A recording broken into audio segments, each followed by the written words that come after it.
Hello দর্শক, আসসালামু আলাইকুম। আমি আপনাদের কমেন্টের একটা ভিডিও দেওয়ার জন্য আসলাম। তো একজন আমাকে কমেন্ট করেছে যে মানে শরীর ফুলা, পেট ফুলা, মানে পেট ফুলা রোগ কীভাবে আরাম করা যায়, কীভাবে ভালো করা যায়, তার একটা গাছ গাছরা আমাকে দেবেন। তো গাছ গাছরা মোটামুটি আগেও আমি বলে দিয়েছিলাম, এখনও কিন্তু আমি এই গাছের কাছে আসলাম। গাছটা আমি আপনাকে দেখাই দিই। এই গাছের দ্বারাই যেটা আপনার শরীর ফুলা, পেট ফুলা, বহুজন কী করে দৌড়াদৌড়ি করে, হ্যাঁ।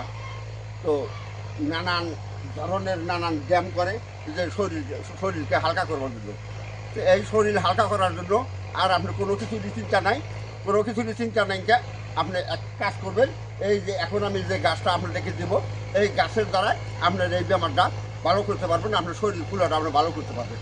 যে যা হোক, এখন কোন গাছটা যারা কাম করবেন, এই গাছটা দেওয়ার আগে, দেখানোর আগে, জানানোর আগে, হ্যাঁ, যে আমার ভিডিওর মাঝে সাবস্ক্রাইব করছে তার জন্য অনেক অনেক ধন্যবাদ। যে সাবস্ক্রাইব করে নেই তাকে অনুরোধ করবো আমার ভিডিওর মাঝে সাবস্ক্রাইব করে নিন। কেননা যখন আমি মূল্যবান ভিডিওগুলো দিব, সবার আগে যাতে আপনার মোবাইলে যায়, এই আশা রেখে এখন কিন্তু আপনাকে এই মূল্যবান ভিডিওটা আমি দিচ্ছি। এই যে গাছটা দেখেন, এই যে গাছ, এই দিকে দেখেন, এই যে আমার সাথে থাকেন, গাছটা দেখেন ভালোভাবে। এই যে গাছ দেখেন, এই যে গাছ, এই গাছটা সবাই চিনেন, এর নাম হচ্ছে পেপুল গাছ। এই পেপুল গাছের দ্বারাই আপনি কাজটা করতে পারবেন। এই দেখেন ভালোভাবে দেখেন, এই যে ফলগুলো দেখা যেতেছে, এই পেপুল ফল, এর কিন্তু গুণ বহুত। এই সামান্য কয়টা কইরা গুটি, হ্যাঁ, যান আপনি লোকরাত ভান্ডার কিনবার জন্য বহুত মূল্য, আর বহুত দাম। তো এই গাছের দ্বারা আরও বহুত কাজ আছে, বহুত কাজ করা যায়, কিন্তু সেই কথাই এখন বলছি না। এখন আপনাকে যে হিসাবে যে কাজটা করতে বলবো, যেভাবে আপনার এই শরীর ফুলা ব্যায়ামটা আপনি ভালো করবেন, এই কথাটাই এখন আমি বিতংভাবে আপনাকে বুঝাবো। এই যে দেখেন, এই যে গুটিগুলা, এই যে আমার সাথে থাকেন, এই দেখেন গুটিগুলা উঠাইতেছি, এই যে গুটিগুলা, এই গুটিগুলার দ্বারাই আপনি কাজ করতে পারবেন। এই গুটিগুলোর দ্বারাই কাজ করতে পারবেন। যদি গুটির সময় গুটি না যদি থাকে, এই গাছের এই যে পাতা আছে, এই পাতার দ্বারাই আপনি কাজ করতে পারবেন।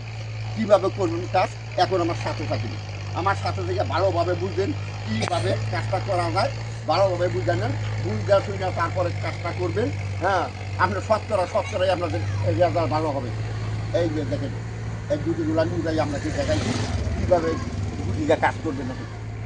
এই গুটিগুলো আমি উঠাই আপনাদেরকে দেখাইতেছি। দেখেন,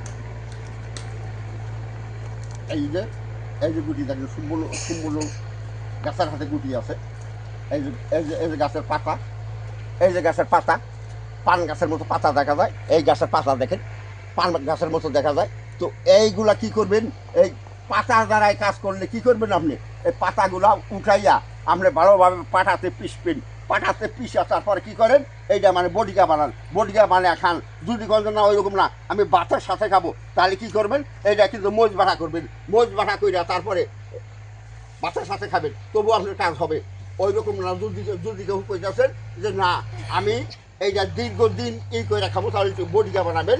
বডিকা বানাইয়া বডিকাটা শুকাইতে দিবেন। বডিকা যখন শুকাইতে দিবেন, হ্যাঁ, এই বডিকা শুকাবো, এইটা মানে সকাল বিকাল আপনি খাইয়া থাকবেন। যদি না গুটির দ্বারাই করবেন, তাহলে এইভাবে কাঁচা গুটি দেখেন, যেভাবে আমি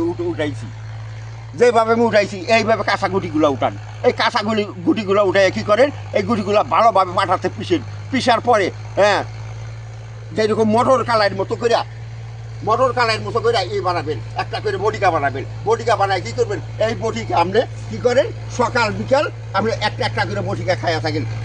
যত রকম ফুলা রোগ আছে, যত রকম বুড়ি বাড়া আছে, যত রকম কইতেছেন, যত রকম ফুলা আছে, আপনি প্রতিটি ড্যাম করে যেটা আপনি গুণ না পাইছেন, এই গাছের বটিকা খায়া আপনি এইটা কিন্তু আপনার এটা গুণ হবে। এইটাতে আপনি এই বেমার থেকে আপনি মুক্তি পাবেন। যা হোক, হ্যাঁ, আজকের মতো এই পর্যন্তই। আসসালামু আলাইকুম। হিন্দু বাবাজি নমস্কার। অন্যান্য জাতি আসো, আন্তরিক ধন্যবাদ।